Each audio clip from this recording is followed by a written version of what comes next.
আসসালামু আলাইকুম। সবাইকে স্বাগত জানাই আজকের ভিডিওতে দেখতে পারবেন কিভাবে দুইটি রঙে একটি ওড়নায় আমরা টাই করি। গত পর্বে দেখিয়েছিলাম লাল রং আমি কিভাবে করি, আর আজকের পর্বে দেখাবো সে ওড়নাটার শেষ পার্ট 2। তো আপনারা মেহরবানি করে পার্ট 1টা দেখে নেবেন। এই যে দেখুন, আমার কিন্তু লাল ওড়নাটা করা হয়ে গেছে। তো যেহেতু একটি ওড়নায় তো 2.5 গজ কাপড় থাকে আপনারা জানেন, তো প্রথমে লাল ওড়নাটা করে শুকিয়ে নিব। শুকিয়ে নিয়ে এই যে বাঁধনগুলি আছে, এই বাঁধনের পাশে আমি আবার রাবার ব্যান্ড দিয়ে বাঁধছি। আপনারা এটা ইচ্ছে করলে সুতা দিয়েও বাঁধতে পারেন। তো আমি যেভাবে ভিডিওতে দেখিয়েছি এই ডিজাইনটাকে আপনারা নিজেরা আরও মডিফাই করেও নিতে পারেন। আমি মূলত দেখাই যে কিভাবে আপনারা ঘরে বসে চমৎকার বাটিকের কাজ করবেন। যেহেতু আমি টাই দেখাচ্ছি, টাই অ্যান্ড ডাই, অর্থাৎ বাঁধা এবং রং করা। তো এই ভিডিওটি স্কিপ না করে শুরু থেকে শেষ পর্যন্ত দেখুন, অনেক গুরুত্বপূর্ণ টিপস অ্যান্ড ট্রিক্স জানতে পারবেন। তো এই যে দেখতে পাচ্ছেন যে আগে যে লালটা আমি বেঁধেছিলাম ওটার উপরেই আবার বেঁধে নিলাম, অর্থাৎ নিচে থাকবে সাদা, ভিতরে তারপর থাকবে লাল, এবং এটাকে দিয়ে দিব আমি নীল রং, ভ্যাট ব্লু কালার দিয়ে আজকে আমি কাজটা করব। তো সেই বাঁধাটার উপরে আমি কিন্তু এই যে বেঁধে নিচ্ছি। দেখুন, এই যে খুব চমৎকার করে বেঁধে নেবেন। আপনারা যতটুকু চান, যেরকম চান, টাইট করে বাঁধতে পারেন, লুজ করে বাঁধতে পারেন। তো আমি যেহেতু এই ডিজাইনটাকে খুব শার্প একটা ডিজাইন দিতে চেয়েছি, এই জন্যে খুব টাইট করে বেঁধে নিয়েছি। তো এই ওড়নাটা খোলার পরেই কিন্তু আপনারা দেখতে পারবেন আসলে এই বাঁধার উপরে যে ডিজাইন এত চমৎকার আসে সেই বিষয়টি। তো চলুন এখন রঙে চলে যাই। তো রং করার পূর্বে তো কাপড়টিকে আমরা ঠান্ডা পানিতে ভিজিয়ে নিব, এবং এখানে আজকে নিয়েছি আমি আধা তুলা রং লাগবে এই ওড়নাটার জন্য। কিন্তু আমি এই রংটা দিয়ে আরও কয়েকটা কাপড় রং করব, এই জন্য এখানে তৈরি করে নিচ্ছি ভ্যাট নীল রং। মূলত এই ভ্যাট রংটা দিয়ে কেন আমরা ঘরে বসে কাজ করব, এটা একটা স্থায়িত্ব ভালো মানের রং, এই জন্যে আমরা এই ভ্যাট রং দিয়ে কাজ করি।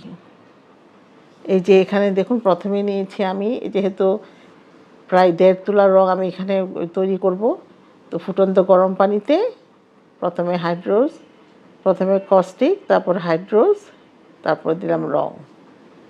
তো এইভাবে করে দিয়ে নেবেন। আসলে এটা যেভাবে আপনারা করতে পারেন, আগে রং দিতে পারেন, তারপর কেমিক্যাল দিতে পারেন, এটাতে কোনো সমস্যা নাই। তো এই যে দেখুন, দিয়ে কাপড়টি রঙে দিয়ে খুব ভালোভাবে নাড়াচাড়া করতে হবে। নাড়াচাড়া না করলে ছোপ রং থেকে যাবে, এটা তো আমি সবসময় আপনাদের বলি।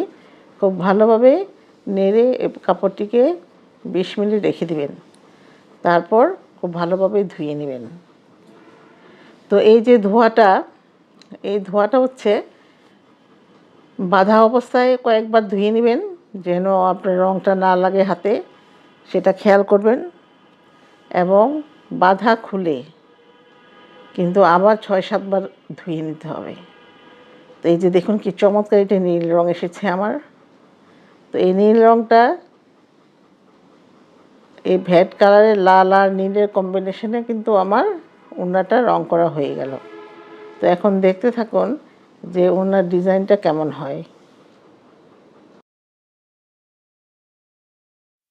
এই হাইড্রোজ এবং কস্টিক কিন্তু ভ্যাট কালারের যে কেমিক্যাল, এগুলি কিন্তু ত্বকের একটু ক্ষতি করে।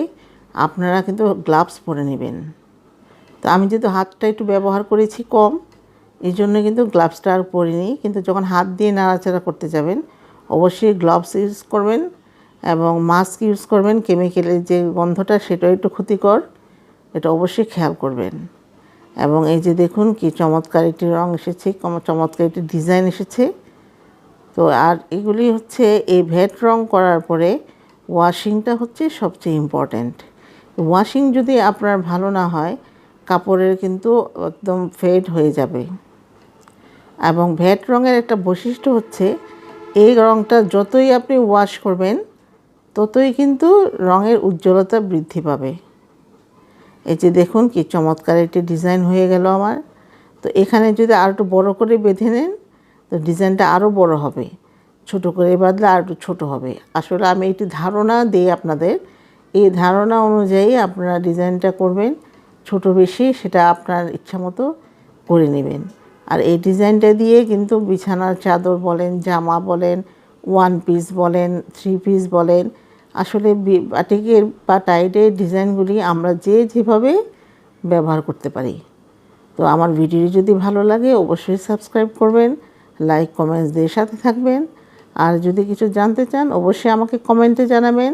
আর আমার সাথে যোগাযোগ করার ঠিকানা হচ্ছে আমার ফেসবুক পেজে আপনারা নক করবেন, সেখানে আমাকে অ্যাভেলেবেল পাবেন। তো ধন্যবাদ আবার সবাইকে।